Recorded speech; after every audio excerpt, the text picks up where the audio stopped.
Assalamualaikum warahmatullahi wabarakatuh. Jadi di video kali ini kita akan membahas tentang beberapa hal yang berkaitan dengan dot product, tapi kasusnya di sini sudah general yang ada di Rn ya, atas R.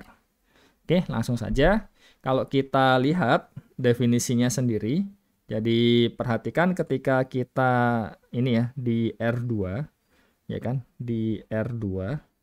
Jadi ini kita punya misalkan vektor V1-nya itu atau vektor A lah supaya lebih mudah kan.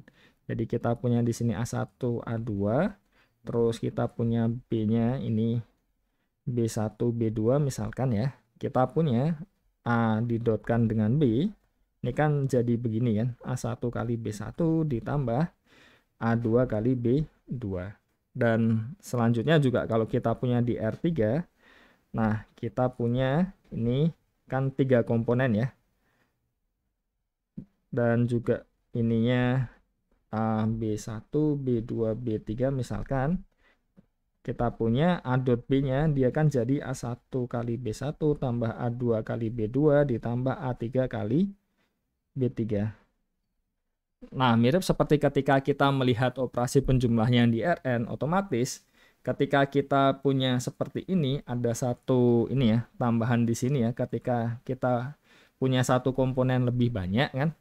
Nah, secara umum ya sangat wajar kalau kita mendefinisikan dot product yang ada di Rn itu seperti ini ya.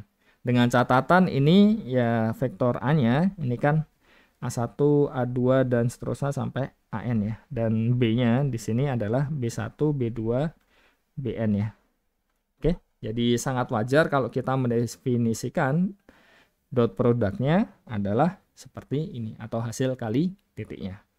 Nah, bagaimana dengan sifat-sifatnya? Kalau untuk contohnya kan ini jelas sekali ya. Jadi kalau kita punya A-nya ini di R5, jadi kita punya A-nya ini dan juga B-nya ini di R5. Kalau kita mau cari hasil kali titiknya kan berarti ya komponen pertama kalikan ya di sini ya. Ditambah dengan yang bagian keduanya ini dikalikan. Terus ditambah dengan yang ketiga ya kan. Karena 0 kali sesuatu ya pasti hasilnya jadi 0 ya di sini ya. Terus yang komponen keempat, yang terakhir yang kelima kan di sini kan. Dan kita peroleh ya hasil kali titiknya dua buah vektor ini adalah 5. Jadi sederhana sekali untuk ya mencarinya kan.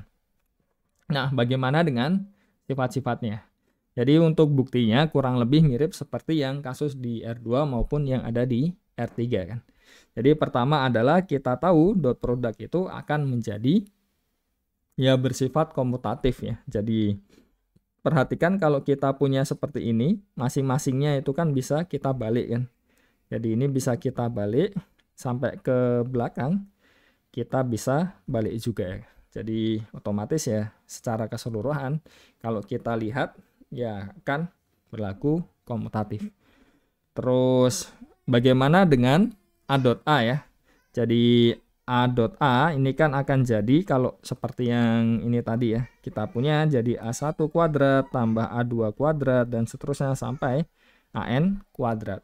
Dan masing-masingnya ini dia tak negatif kan. Jadi semuanya di sini juga tak negatif. Jadi bisa kita lihat jumlahannya pasti tidak mungkin negatif.